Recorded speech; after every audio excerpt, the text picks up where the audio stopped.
Episode opening സീനിൽ നമ്മുടെ അപ്പാപ്പനെ കാണിക്കുകയാണ്. സമയം ഇപ്പോൾ 4 മണി. പതിയെ പതിയെ നേരം അങ്ങനെ പുലർന്നു വരികയാണ്. നമ്മുടെ ചെക്കന്മാർക്ക് വേണ്ടി സൂര്യൻ ഇപ്പം നേരത്തെ ഉദിക്കുകയാണ്.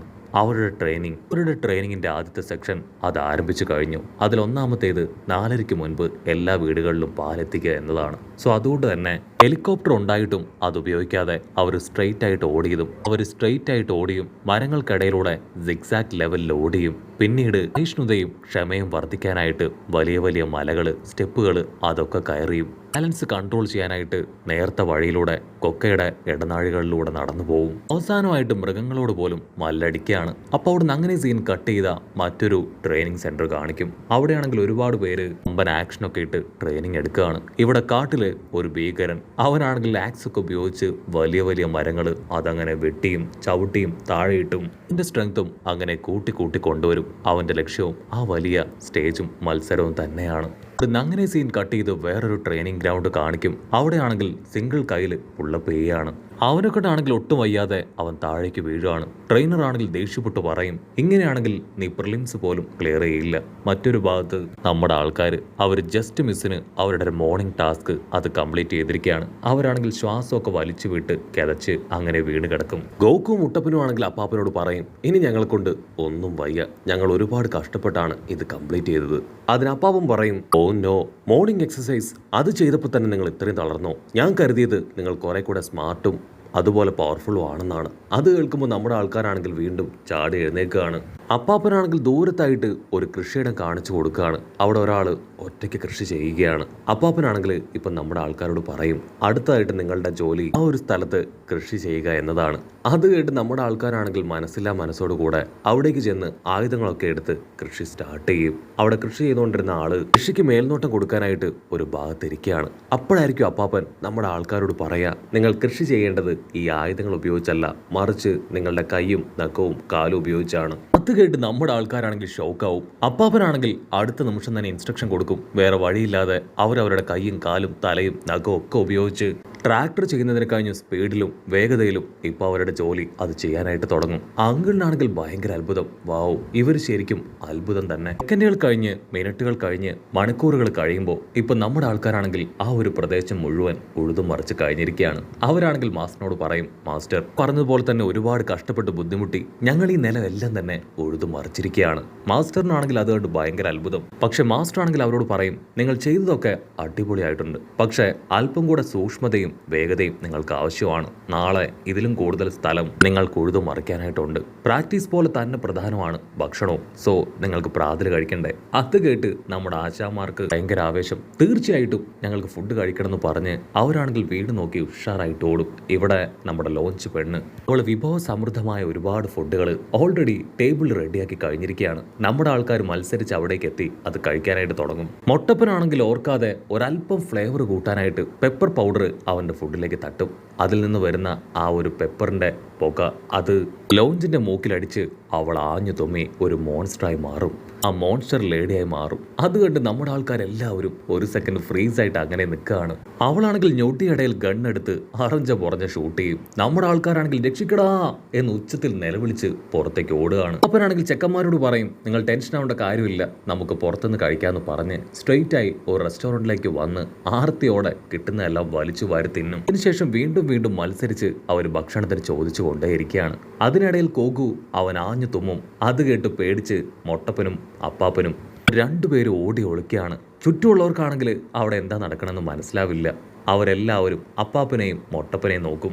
അവിടുന്ന് അങ്ങനെ കട്ട് ചെയ്ത അപ്പാപ്പനും ടീംസും ഇപ്പൊ തിരികെ വന്ന് ഏതോ ഒരു ബോക്സ് അതങ്ങനെ സെറ്റ് ചെയ്യാണ്. അതിനുശേഷം അപ്പാപ്പൻ പറയും, ഇനി മുതൽ ലഞ്ചിന് മുൻപ് നിങ്ങൾ രണ്ടുപേരും ബുക്സ് വായിക്കണം. നല്ല സ്ട്രോങ് ആയിട്ടുള്ള ബോഡി മാത്രം പോരാ, അറിവുള്ള വിജ്ഞാനമുള്ള ഒരു തലച്ചോറ് കൂടെ നിങ്ങൾക്ക് ആവശ്യമാണ്. അങ്ങനെ ഒരുപാട് നേരം പഠിച്ച് ഇപ്പം നമ്മുടെ ആൾക്കാർ ലഞ്ച് കഴിക്കുകയാണ്. ലഞ്ചിന് ശേഷം ആ അപ്പാപ്പനാണെങ്കിൽ അവരോട് റെസ്റ്റ് ചെയ്യാനായിട്ട് ആവശ്യപ്പെടും. നമുക്ക് ആവശ്യം നല്ല അധ്വാനശീലവും സ്ട്രെങ്ത് ഉള്ള ബോഡിയും വിജ്ഞാനവും അതിനുശേഷം ഉറക്കവും വിശ്രമവുമാണ്. ഇതെല്ലാം കൂടി ചേരുമ്പോൾ മാത്രമേ നമുക്ക് സ്ട്രോങ് ആയി മാറാൻ കഴിയൂ. നമ്മളെപ്പോലെ തന്നെ ഇപ്പോൾ ബാക്കിയുള്ളവരും ഇതേ റൊട്ടീൻ ഫോളോ ചെയ്യുന്നുണ്ടാവുമെന്ന് പറഞ്ഞ് അപ്പാപ്പനാണെങ്കിൽ പതിയെ മയങ്ങും. നമ്മുടെ ആൾക്കാരും ഇപ്പോൾ പതിയെ ഉറങ്ങുകയാണ്. അങ്ങനെ ബ്ലാക്ക് ഔട്ട് ചെയ്ത ഇപ്പോൾ ഓരോ ഭാഗത്ത് ട്രെയിൻ ചെയ്യുന്നവർ അവർ ഒന്നൊന്നായി ഉറങ്ങിക്കൊണ്ടേയിരിക്കുകയാണ്. ഇത് അവരുടെ റെസ്റ്റിംഗ് ടൈമാണ്. അവിടുന്ന് അങ്ങനെ സീൻ കട്ട് ചെയ്ത ആഫ്റ്റർനൂൺ ട്രെയിനിങ്ങിന് വേണ്ടി ഇപ്പോൾ അപ്പാപ്പനാണെങ്കിൽ നമ്മുടെ ആൾക്കാരെയും കൂട്ടി ഒരു കൺസ്ട്രക്ഷൻ സൈറ്റിലേക്ക് വരികയാണ്. അപ്പാപ്പനാണെങ്കിൽ നമ്മുടെ ആൾക്കാരോട് പറയും, നമ്മുടെ സൂക്ഷ്മത, അതുപോലെ തന്നെ വേഗത, അതുപോലെ തന്നെ ക്ഷമ എല്ലാം തന്നെ കൂടാൻ ഈ കൺസ്ട്രക്ഷൻ സൈറ്റിലെ വർക്ക് നിങ്ങളെ സഹായിക്കും. ഇത് കൂടുതൽ കൂടുതൽ സ്ട്രോങ് ആക്കും. മാത്രമല്ല എനിക്ക് ഇച്ചിരി പോക്കറ്റ് മണിയും കിട്ടും. സോ നിങ്ങളുടെ വർക്ക് അത് ആരംഭിക്കാമെന്ന് പറയും. സൂപ്പർവൈസർ ആണെങ്കിൽ അവിടേക്ക് വരും. മാസ്റ്റർ, ഈ പൊടി പിള്ളേരെയാണോ നിങ്ങൾ ഇവിടേക്ക് കൊണ്ടുവന്നിരിക്കുന്നത്? ഇവരെ കൊണ്ട് ഇത്രയും ഹാർഡായിട്ടുള്ള വർക്കുകൾ ചെയ്യാനായിട്ട് കഴിയില്ല. അതിന് മാസ്റ്റർ ആണെങ്കിൽ കാഷ്വലായിട്ട് പറയും, കുട്ടികളെ കുറിച്ച് നിങ്ങൾക്ക് അറിയില്ല. അവരുടെ വർക്ക് അതൊന്ന് കണ്ടു നോക്ക്. നിങ്ങളത് കണ്ടു കഴിഞ്ഞാൽ 5 ഇരട്ടി ശമ്പളം അത് കൊടുക്കുമെന്ന് പറയും. ഇവിടെ നമ്മുടെ ആൾക്കാരാണെങ്കിൽ പരസ്പരം നോക്കും. അതിനുശേഷം മാസ്റ്ററിനോട് ചോദിക്കും, ഇതും ഞങ്ങൾ വെപ്പൻസ് ഇല്ലാതെ ചെയ്യണോ? അതിന് മാസ്റ്റർ പറയും, അതിൻ്റെ ആവശ്യമില്ല. ഇത്തവണ നിങ്ങൾക്ക് ഇവിടെയുള്ള ആയുധങ്ങളും കാര്യങ്ങളും ഒക്കെ തന്നെ ഉപയോഗിക്കാം. അത് കേട്ട് ഹാപ്പിയായി നമ്മുടെ ആൾക്കാർ വളരെ വേഗത്തിൽ ഓരോരോ ജോലികളായിട്ട് ചെയ്യുകയാണ്. ചുറ്റുമുള്ളവർക്ക് എല്ലാവർക്കും അത് കണ്ട് ഭയങ്കര അത്ഭുതം. ഇവിടെ മൊട്ടപ്പൻ അവൻ ഒരു സെക്കൻഡ് ഫ്ലാഷ് ബാക്ക് ആലോചിക്കും. ബാക്കിൽ അവൻ ട്രെയിനിങ് എടുക്കുന്ന സമയം എല്ലാവരും അവനെ അടിച്ചും ഇടിച്ചും ദ്രോഹിച്ചും കളിയാക്കിയും ഒഴിവാക്കി നിർത്തി. ഇപ്പോൾ കറങ്ങി തിരിഞ്ഞ് ലോകത്തിലെ തന്നെ ഏറ്റവും ബെസ്റ്റ് മാസ്റ്ററിന്റെ അടുത്ത് എത്തിയിരിക്കുകയാണ്. അവൻ ആ കാര്യങ്ങളെല്ലാം ഓർത്ത് ഒരുപാട് ദേഷ്യത്തിലും ആവേശത്തിലും ഞാഞ്ഞു കുഴിക്കും. അതിന്റെ ഫോഴ്സ് കൂടി ആ ഒരു പിക്കാസ് അത് രണ്ടായിട്ട് പൊട്ടി അതിന്റെ അഗ്രഭാഗം തെറിച്ചുപോയി. ഇപ്പൊ ആ സൂപ്പർവൈസറിന്റെയും ഗ്രാൻഡ് പേയുടെയും മുൻപിൽ കുത്തി അങ്ങനെ നിൽക്കും. അവരാണെങ്കിൽ അത് കണ്ട് പേടിച്ച് ഓടും. കൺസ്ട്രക്ഷൻ സൈറ്റിലെ വർക്കെല്ലാം കഴിഞ്ഞതിന് ശേഷം ഇപ്പൊ അവര് ഒരു ലേക്കിന്റെ അടുത്തേക്ക് വന്നിരിക്കുകയാണ്. മാസ്റ്റർ ആണെങ്കിൽ അവരോട് ആ ലേക്കിലേക്ക് എടുത്തു ചാടാനായിട്ട് പറയും. അത് കേട്ട് അവർക്ക് കൺട്രോൾ പോവും. ഓ നോ, ഇനിയെങ്കിലും നിങ്ങൾക്ക് ആയോധന കല അത് പഠിപ്പിച്ചു തന്നൂടെ? അതിന് ടെൻഷനായ മാസ്റ്റർ ആണെങ്കിൽ ദേഷ്യപ്പെട്ട് പറയും, ആദ്യം നിങ്ങൾ ബേസിക്സ് ആയിട്ടുള്ള ചില കാര്യങ്ങൾ അത് പഠിക്കാനുണ്ട്. ആയോധന കല അത് നിങ്ങൾ കരുതും പോലെ ഒരു കുട്ടിക്കളിയല്ല. അതിനു മുൻപ് ഒരുപാട് കാര്യങ്ങൾ നിങ്ങൾ പഠിക്കണം, മെയ് വഴങ്ങണം. എങ്കിൽ മാത്രമേ അതൊക്കെ ചെയ്യാനായിട്ട് നിങ്ങളെ കൊണ്ട് സാധിക്കൂ. നിങ്ങൾ കുട്ടികളാണ്, നിങ്ങൾക്കൊരു എക്സാമ്പിൾ അത് ഞാൻ കാണിച്ചു തരാമെന്ന് പറഞ്ഞ് വലിയൊരു പാറ അത് നമ്മുടെ ആൾക്കാർക്ക് കാണിച്ചു കൊടുക്കും. നിങ്ങളെ കൊണ്ട് അത് തള്ളി നീക്കാൻ കഴിയോ? കുട്ടപ്പനാണെങ്കിൽ അത് കാണുമ്പോൾ തന്നെ പറയും, ഇല്ല, ഒരിക്കലും ഇല്ല, അത് വലിയൊരു പാറയാണ്, ആരെ കൊണ്ടും അത് തള്ളി നീക്കാൻ കഴിയില്ല. അതിന് അപ്പാപ്പനാണെങ്കിൽ ഞാൻ നിങ്ങൾക്ക് കാണിച്ചു തരാമെന്ന് പറഞ്ഞ് ആളുടെ ഫുൾ സ്ട്രെങ്ത് ഉപയോഗിച്ച് അതങ്ങനെ കുറേശ്ശെ തള്ളി നീക്കുകയാണ്. അത് കണ്ട് മൊട്ടപ്പന്റെ കണ്ണു തള്ളും. ഓ നോ, ഇത്രയും വലിയ കാര്യമൊക്കെ മാസ്റ്ററിന് ചെയ്യാൻ പറ്റുമോ? മാസ്റ്റർ ആണെങ്കിൽ വലിയ ബിൽഡപ്പ് കൊടുത്ത് സംസാരിക്കാൻ വരുമ്പോഴേക്കും ഇവിടെ ഗോകു അവൻ ആ പാറയെ ആഞ്ഞു തള്ളി ഇപ്പോൾ ഒരുപാട് ദൂരത്തേക്ക് കൊണ്ടുപോവാണ്. അത് കണ്ട് മൊട്ടപ്പനും മാസ്റ്ററും അവർ രണ്ടുപേരും ഒരുപോലെ ഷോക്ക് ആവുകയാണ്. ഉടനെ അപ്പാപ്പനാണെങ്കിൽ ഒരു ഓസ്കാർ ആക്ടിംഗ് ഒക്കെ കൊടുത്ത് ഇപ്പൊ ഗോകുവിനോട് പറയും, സത്യത്തിൽ എനിക്ക് പാറ മാറിപ്പോയതാണ്. ഈ ഒരു പാറ ഏത് കൊച്ചു കുട്ടികൾക്ക് വേണമെങ്കിലും തള്ളി മാറ്റാം. ഞാൻ ഉദ്ദേശിച്ചത് ഈ ഒരു പാറയാണെന്ന് പറഞ്ഞ് വലിയ മല പോലുള്ള ഒരു പാറ അത് കാണിച്ചു കൊടുക്കുകയാണ്. അത് കണ്ട് അവർ ഞെട്ടും. ഓ നോ, ഈ പാറ ആർക്കെങ്കിലും തള്ളി മാറ്റാൻ കഴിയുമെന്ന് ചോദിച്ച് ഗോകു ആണെങ്കിൽ അത് തള്ളി മാറ്റാനായിട്ട് ശ്രമിക്കും. പക്ഷെ അവനെ കൊണ്ട് കഴിയില്ല. മൊട്ടപ്പനാണെങ്കിൽ മാസ്റ്ററിനോട് പറയും, മാസ്റ്ററിനെ കൊണ്ട് തള്ളി മാറ്റാൻ പറ്റുമോ? മാസ്റ്റർ ആണെങ്കിൽ ആ ചോദ്യം കേട്ട് ഞെട്ടും. ആൾ ഒരു സെക്കൻഡ് ആ പാറയിലേക്ക് നോക്കും. പതിയെ ആൾ വിയർക്കാനായിട്ട് തുടങ്ങും. നമ്മൾ വെറുതെ ഇവിടെ ഒന്ന് വർത്താനം പറഞ്ഞിട്ട് യാതൊരു കാര്യവുമില്ല.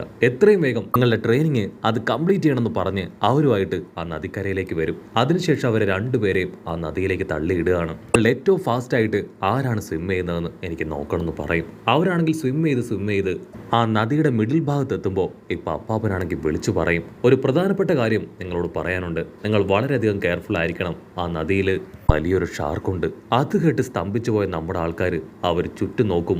അടുത്ത നിമിഷം ഒരു ജയന്റ് ഷാർക്ക് നേരെ ഉയർന്നു വരികയാണ്. അത് കാണേണ്ട താമസം ഉച്ചത്തിൽ നിലവിളിച്ച് അവർ ഓരോ ഭാഗത്തേക്ക് കൈയും കാലോട്ട് അടിക്കും. മൊട്ടപ്പന്റെ പിന്നാലെ ആ ഒരു ഷാർക്ക് വന്നുകൊണ്ടേയിരിക്കും. അവനാണെങ്കിൽ സ്പീഡിൽ നീന്തി ഗോകുവിന്റെ അടുത്തെത്തി. രണ്ടുപേരും ഇപ്പോൾ ഓപ്പോസിറ്റ് സൈഡിലേക്ക് കയറുകയാണ്. അവര് ഷാർക്കിന്റെ അടുത്തുനിന്ന് രക്ഷപ്പെട്ടു എന്നൊക്കെ കരുതി ശ്വാസമൊക്കെ വലിച്ചു വിട്ട് നിൽക്കുമ്പോഴായിരിക്കും അവരുടെ തൊട്ടു പുറകിൽ ഒരു ജയന്റ് ദിനോസർ. അവരാണെങ്കിൽ വീണ്ടും ഉഷാറായിട്ട് ഓടി ഇപ്പോൾ ആ വെള്ളത്തിലേക്ക് എടുത്തു ചാടുകയാണ്. ഉടനെ ഷാർക്കാണെങ്കിൽ അവരെ കടിക്കാനായിട്ട് പിന്നാലെ പോവും. കുറെ നീന്തിയും മുങ്ങാങ്കുഴിയിട്ടും അവർ ഒരു വിധത്തിൽ ഇപ്പോൾ മാസ്റ്ററിന്റെ അടുത്തേക്ക് തിരികെ വരികയാണ്. അതിനുശേഷം മാസ്റ്റർ ആണെങ്കിൽ അവർ രണ്ടുപേരെയും ഒരു മരത്തിൽ കെട്ടിയിടും. ഇതടുത്ത ഒരു ട്രെയിനിങ് ആണ്. ഈ ട്രെയിനിങ് എടുക്കുമ്പോൾ നിങ്ങൾക്ക് ബോഡിക്ക് നല്ല വഴക്കവും അതുപോലെ തന്നെ കൂടുതൽ ഫ്ലെക്സിബിലിറ്റിയും കിട്ടും. അപ്പാപ്പനാണെങ്കിൽ ഗുഡ് ലക്ക് പറഞ്ഞ് അവിടെ ഉണ്ടായിരുന്ന വലിയൊരു കടന്നൽ കൂട്ടം അതങ്ങനെ ഇളക്കി വിടുകയാണ്. നമ്മുടെ ആൾക്കാർ ഉച്ചത്തിൽ നിലവിളിക്കും. ആ കടന്നലുകളാണെങ്കിൽ അവരെ അറഞ്ചം പുറഞ്ചം കുത്തും. അവരോടാൻ കഴിയാതെ മരത്തിന് ചുറ്റും വട്ടവിട്ട് ഓടുകയാണ്. അപ്പാപ്പനാണെങ്കിൽ വിളിച്ചു പറയും, വെറുതെ വെറുതെ ഓടാതെ അവറ്റകളുടെ കടിയിൽ നിന്ന് ഒഴിഞ്ഞു മാറ്. അപ്പോൾ ഒരു തേനീച്ച വന്ന് അപ്പാപ്പന്റെ തലയിൽ തന്നെ ആഞ്ഞു കുത്തും. അവിടുന്ന് അങ്ങനെ കട്ട് ചെയ്ത ഇപ്പോൾ ഒരുപാട് കുത്തൊക്കെ കിട്ടി നമ്മുടെ ആൾക്കാർ അപ്പാപ്പന്റെ അടുത്തേക്ക് വന്നിരിക്കുകയാണ്. അപ്പാപ്പൻ പറയും, ഒഴിഞ്ഞു മാറാനുള്ള ട്രെയിനിങ് അത് നിങ്ങൾക്ക് ഇനിയും കൂടുതലായിട്ട് ആവശ്യമുണ്ട്. മാത്രമല്ല കുറച്ച് ദിവസത്തേക്ക് ഇതൊക്കെ തന്നെയായിരിക്കും നിങ്ങളുടെ ട്രെയിനിങ്. പക്ഷേ ഇനി മുതൽ ഈ 50 കിലോ വെയിറ്റുള്ള ആമത്തോട് അത് നിങ്ങൾ ദേഹത്ത് ധരിക്കണം എന്ന് പറയും. അത് കേട്ട് രണ്ടുപേരും ഫ്ലാറ്റ് ആവുന്നതോട് കൂടെ ഈ ഒരു എപ്പിസോഡും